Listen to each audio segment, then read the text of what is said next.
Hello बच्चों, क्या हाल चाल। बच्चों, हम लोग क्लास 12 फिजिक्स पढ़ रहे थे, जहाँ पे हम लोग ने गॉस का प्रमेय वगैरह हमने चालू कर दिया था। तो बच्चों, आज जो टॉपिक है बहुत इम्पॉर्टेंट है। आप वीडियो को देख रहे हैं तो रेगुलर आप कंटिन्यू देखिए, और बहुत ही काम का है। यहाँ से आपको 100% बोर्ड एग्ज़ाम में, कॉम्पिटिटिव एग्ज़ाम में कुछ न कुछ मिलेगा। जो टॉपिक हम पढ़ाने चल रहे हैं बच्चों, वहाँ से आपको कुछ ना कुछ आपको टॉपिक ज़रूर मिलेगा।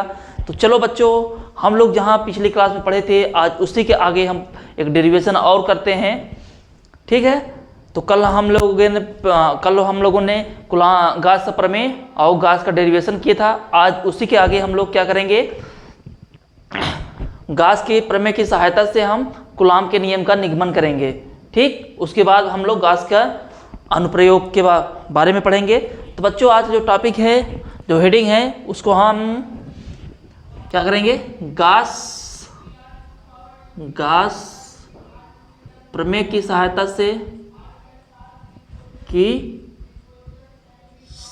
से गॉस प्रमेय की सहायता से कूलॉम के नियम का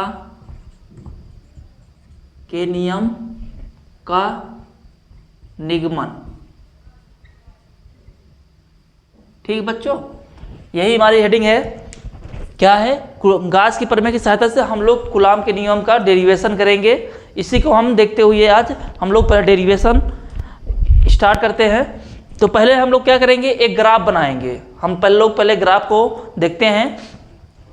ग्राफ क्या है, हम आवेश Q को केंद्र मानकर R त्रिज्या की मानकर हम एक गॉसियन पृष्ठ खींचेंगे। ठीक, आइए हम लोग देखते हैं। हमने क्या किया, एक आवेश Q को केंद्र मान लिया। ठीक है, इस तरफ हमने इस प्रकार से हम एक गॉसियन पृष्ठ खींच लिया है। ठीक, जिसकी त्रिज्या हम R मान लेते हैं। ठीक है बच्चों, इसकी त्रिज्या R है, और इस पृष्ठ पर एक क्षेत्रफल अवयव ds स्थित है। इस पर कोई एक इस प्रकार से छोटा क्षेत्रफल ds स्थित है, और इस क्षेत्रफल पर कोई आवेश Q0 आवेश स्थित है। ठीक है, इसका जो क्षेत्रफल है इसको हम ds मान लेते हैं। ठीक बच्चों, तो हमने क्या किया, पहले हमने ग्राफ में आवेश Q को केंद्र मानकर R त्रिज्या का एक गॉसियन पृष्ठ खींचा। ठीक, हमने माना कि इस पृष्ठ पर कोई क्षेत्रफल अवयव छोटा सा कोई पृष्ठ स्थित है। ठीक, तो जिसका क्षेत्रफल ds है, और इस पर कोई आवेश Q0 स्थित है, और इसकी जो दिशा है इस तरफ होगी, n कैप तरफ, और इस पे जो तीव्रता होगी इस प्रकार से होगी। ठीक बच्चों, तो अब हम इसका डेरिवेशन करेंगे। तो हम इस पृष्ठ से जो ds पृष्ठ है, जो छोटा क्षेत्रफल हमारा जो छोटा सा जो क्षेत्रफल है, पृष्ठ है, उससे निकलने वाली फ्लक्स की संख्या हम काउंट करेंगे। ठीक है, तो हम यहाँ पे लिखेंगे क्षेत्रफल अवयव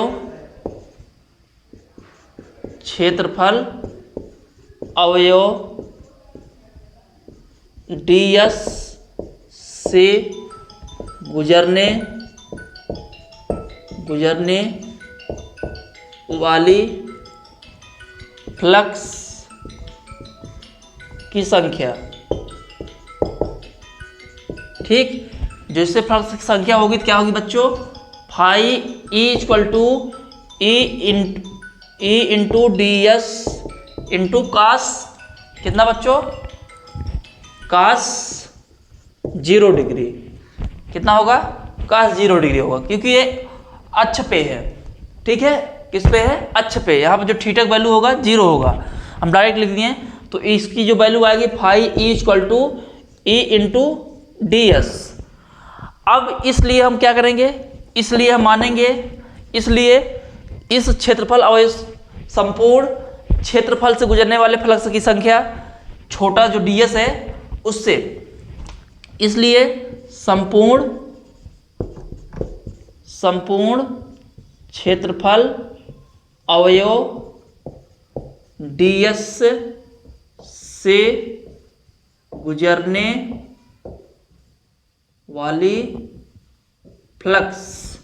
गुजरने वाली जो फ्लक्स होगी इसको हम काउंट करेंगे।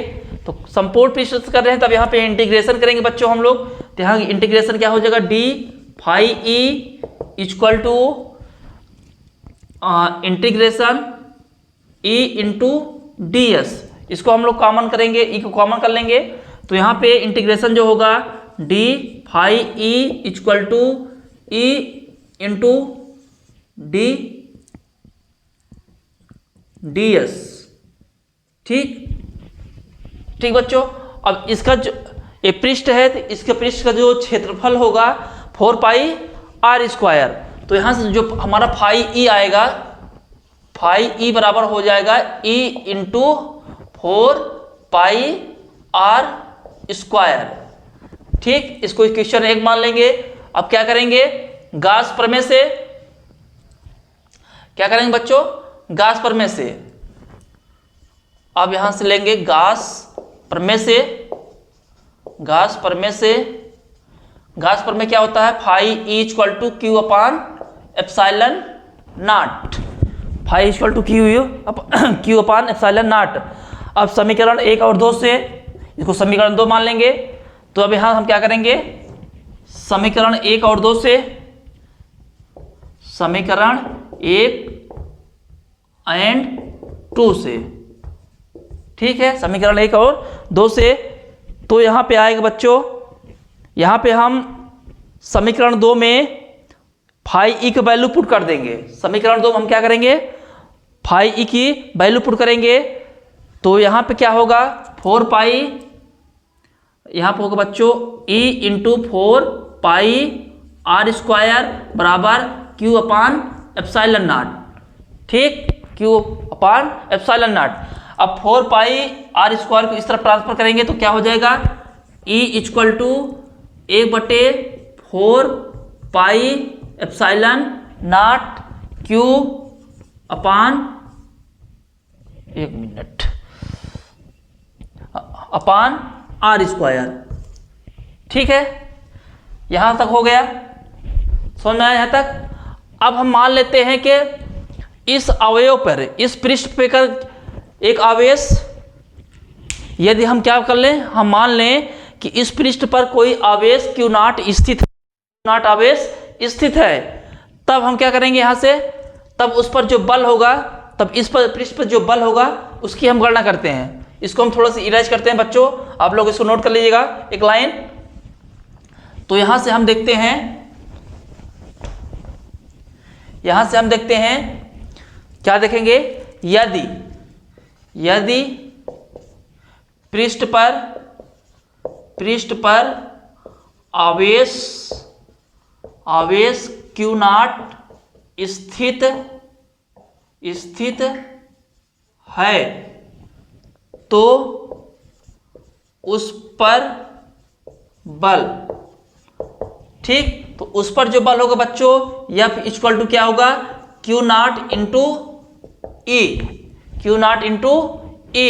इसको समीकरण हम क्या मान लेंगे, 3। ठीक है, ठीक है, समीकरण इसको 3 हम मान लेते हैं।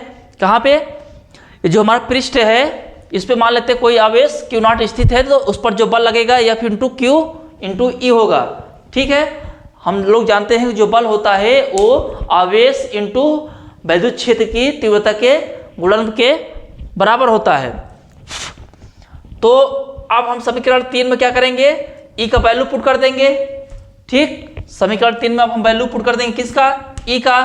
तो यहाँ पर जो होगा F इक्वल टू हो जाएगा Q not into 1/4 4 pi epsilon not Q upon R square. तो ए आ जाएगा क्या, इसको हम ले जाएंगे इस तरह से लिख सकते हैं 1/4 pi epsilon not Q into Q not बटे आर स्क्वायर। यही हमारा क्या होता है बच्चों, यही हमारा कूलाम का नियम का फार्मूला होता है।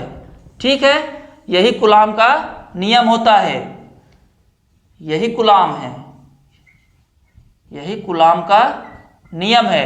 ये क्या हो गया, प्रूफ हो गया। ठीक, इस प्रकार से आप ग्राफ बना के आप इस तरह से आप डेरिवेशन को नोट कर लीजिएगा। ठीक है बच्चों, इस बहुत हम लोग इंपॉर्टेंट टॉपिक बात कर रहे हैं। अब इसके आगे हम गाउस के प्रमेय का अनुप्रयोग पढ़ेंगे।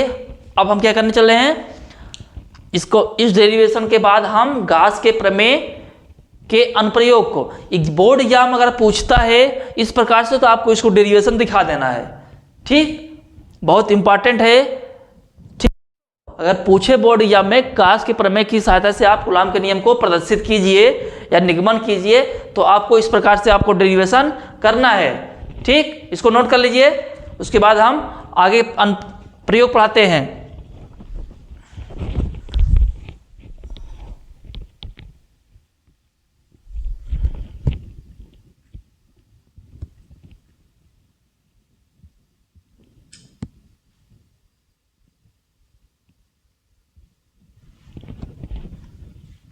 नोट करिए बच्चों इसको।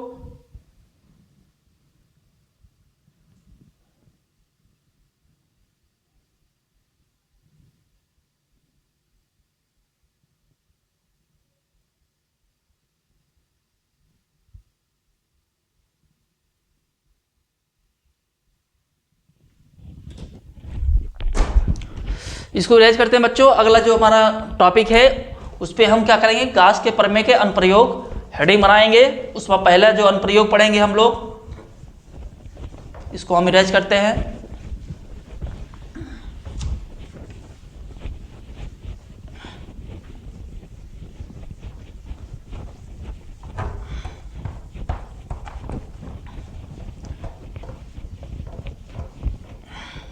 इस प्रकार से आपको डेरिवेशन दिखा देना है बच्चों। ठीक है, तो अब हम लोग क्या करेंगे, आगे हेडिंग पढ़ेंगे गाउस के प्रमेय के अनुप्रयोग। क्या पढ़ेंगे बच्चों, गाउस प्रमेय के अनुप्रयोग। ठीक है, गाउस प्रमेय के अनुप्रयोग पहला हेडिंग होगा। पहला इसमें जो अनुप्रयोग हम लोग पढ़ेंगे, अनंत लंबाई, क्या, अनंत लंबाई के आवेशित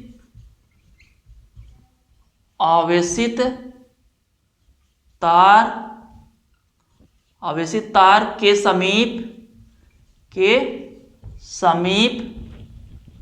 वैद्युत क्षेत्र की तीव्रता, वैद्युत क्षेत्र की तीव्रता। ठीक बच्चों, पहले हम लोगों ने क्या देखा, यहाँ पे हम लोग गाउस के प्रमेय के अनुप्रयोग हेडिंग बना लेंगे। इसमें हम तीन चार हम क्या करेंगे, अनुप्रयोग इसको पढ़ेंगे जो काम का है।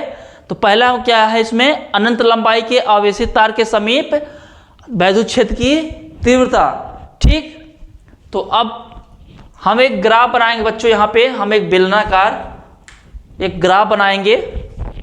तो इसकी सहायता से आइए हम समझते हैं, उसके बाद हम लोग डेरिवेशन करेंगे।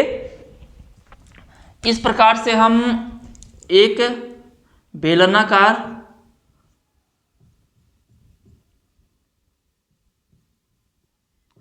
इस तरीके से हम लोग क्या करेंगे, एक बेलनाकार, इसमें कोई क्षेत्रफल, ठीक है, कोई पृष्ठ क्षेत्रफल है ds है, जिसका वैल्यू क्या है बच्चों, ds, जिसकी दिशा n का एक इधर, इसमें वैद्युत क्षेत्र की जो तीव्रता दिशा होगी इस तरफ होगी, लंबवत होगी। अब इसको हम एक लाइन से जोड़ लेते हैं इस प्रकार से। ठीक है, ये प्लस प्लस करके इस पे मानते हैं कोई आवेश प्लस q है। ठीक है, इस प्रकार से इस पर भी हम क्या बना लेंगे, एक कोई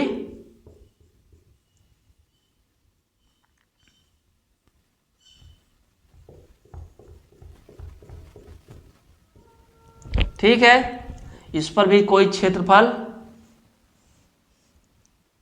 ds उपस्थित है। इसकी जो दिशा होगी इस तरफ होगी, इस पर जो वैद्युत क्षेत्र की दिशा होगी इस तरफ होगी। इसको हम इस प्रकार से इस तरह से मिला लेंगे और मानते हैं कि इस पे जो पृष्ठ है, इस पे जो भी पृष्ठ है इस प्रकार से स्थित है, जिसका क्षेत्रफल ds है। इस पे n इसकी दिशा होगी क्षेत्रफल की, और वैद्युत क्षेत्र की दिशा जो होगी इस तरह से E होगी, ठीक। और इसके बीच की जो दूरी होगी इसको L मान लेंगे बच्चों, ठीक है। इस प्रकार से हम क्या किए हैं, दो बेलनाकार ग्राफ खींच लिए हैं। इसमें छोटा क्या है, इसमें एक छोटा क्षेत्रफल स्थित है जिसका जो ds है, ठीक है। इस तरफ भी उस प्रकार से खींच लिए हैं। इसकी जो दूरी है L है और इसके अनुप्रस्थ जो है कि यहाँ क्षेत्रफल ds स्थित है, ठीक। तो आइए बच्चों हम लोग गणना करते हैं। क्या करेंगे, गणना करेंगे। तो पहले हम लोग गणना में देख लेते हैं क्या।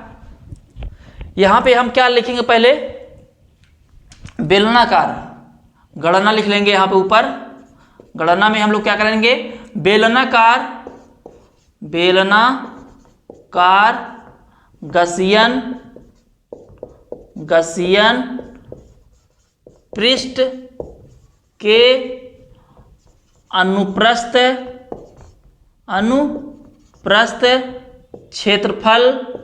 क्षेत्रफल अवयव ds से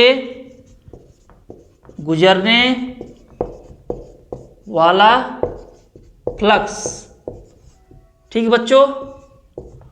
किस पे हम लोग देखेंगे, बेलनाकार। इस तरह जो बेलनाकार हम दो लिए हैं इस पे हम पहले क्या करेंगे, इसमें जो स्थित है एक क्षेत्रफल अवयव ds, उस पे हम वैद्युत फ्लक्सों की संख्या काउंट करेंगे। तो यहाँ पर वैद्युत फ्लक्स जो संख्या हम लोग ना देखेंगे वो क्या होगा, फाई E1 मान लेते हैं, बराबर क्या होगा E ds कास कितना बन रहा है 90। इस पे कोण जो बन रहा है कितना बन रहा है बच्चों 90। तो यहाँ कास 90 डिग्री प्लस क्यों बन रहा है, समझ में आ रहा है ना बच्चों। देखो ये लाइन जुड़ा हुआ है और इसके लंबवत है, क्या है, लंबवत है, परपेंडिकुलर। जब इस प्रकार से जब ए इस तरह का लाइन है और जब एक इस पर परपेंडिकुलर बनता है तो इसके बीच जो कोण बनेगा 90 डिग्री बनेगा। इसी प्रकार से जो लाइन हमारा है, ठीक, तो ये समांतर है और इस पे जो बेलनाकार है कैसे है, परपेंडिकुलर है। तो इस पे जो कोण बनेगा 90 और दूसरे वाले बेलनाकार पे भी क्या बनेगा, E ds cos 90, ठीक। cos 90 का मान कितना होता है बच्चों, 0 होता है। तो यहाँ पर जो फाई E आ जाएगा क्या हो जाएगा, ये 0, ठीक है। इसको समीकरण 1 मान लेंगे। अब आगे क्या देखेंगे, आगे हम लोग देखेंगे वक्र पृष्ठ से। अब इस वक्र पृष्ठ पर किस पे करेंगे बच्चों, इस वक्र पृष्ठ पर से काउंट करेंगे। अब देखेंगे वक्र पृष्ठ से गुजरने वाले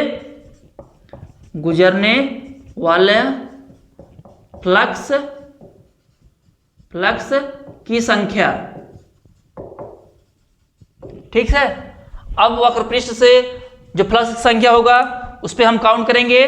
फाई E इक्वल टू, इसको 2 मान लेंगे, क्या, E ds, इस पे पैरेलल है, इसके पैरेलल है बच्चों, इस लाइन के पैरेलल है। तो इस पे जो कोण बनेगा कितना बनेगा, 0 डिग्री। यहाँ तो कास कितना हो जाएगा, कास 0 डिग्री। तो यहाँ पे फाई E2 जो आएगा E ds, ठीक है। अब इस प्रकार हम क्या करेंगे, संपूर्ण वक्र पृष्ठ से जो वैद्युत फ्लक्स है उसकी गणना करेंगे। इस प्रकार, इसलिए संपूर्ण पृष्ठ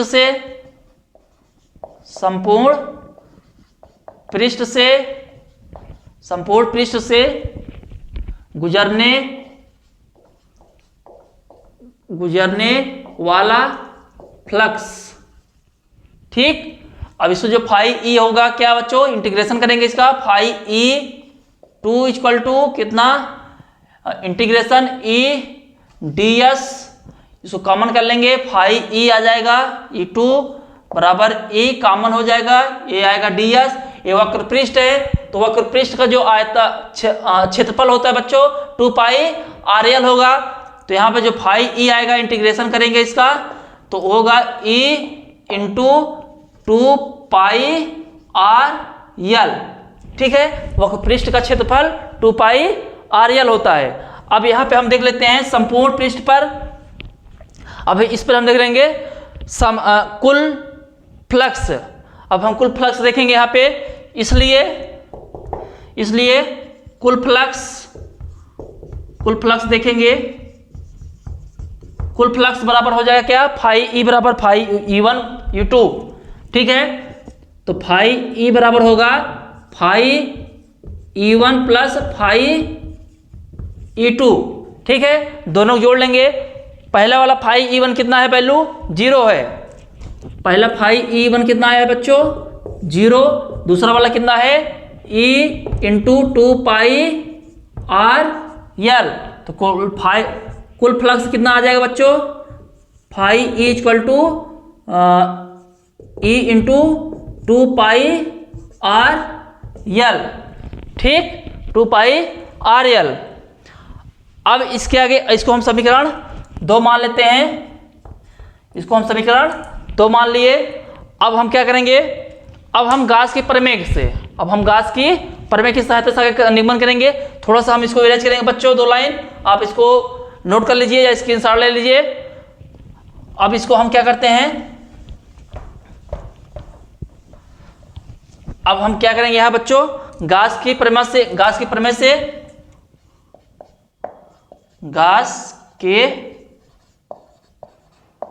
से फाई ई इक्वल टू कितना बच्चों, क्यू अपान एप्सिलॉन नॉट। अब फाई ई की जो वैल्यू है पुट कर देंगे कहाँ पे, इसमें गाउस के प्रमेय में समीकरण इसको 3 मान लेते हैं। ठीक है, फाई ई की जो वैल्यू है इसको पुट कर देंगे समीकरण 3 में। तो यहाँ पर आ जाएगा बच्चों E into 2 pi R L equal to Q upon epsilon naught. इसको इस तरफ ले जाएंगे तो ई इक्वल टू कितना हो जाएगा, 1/2 pi epsilon not Q upon are L. ठीक है बच्चों। अब हम लोग जानते हैं लेमडा बराबर क्या होता है, चूंकि हम लोग जानते हैं लेमडा बराबर क्यू अपान एल होता है। ठीक, हम लोग जानते हैं लेमडा बराबर क्यू अपान एल होता है बच्चों। तो यहाँ पर जो हमारा समीकरण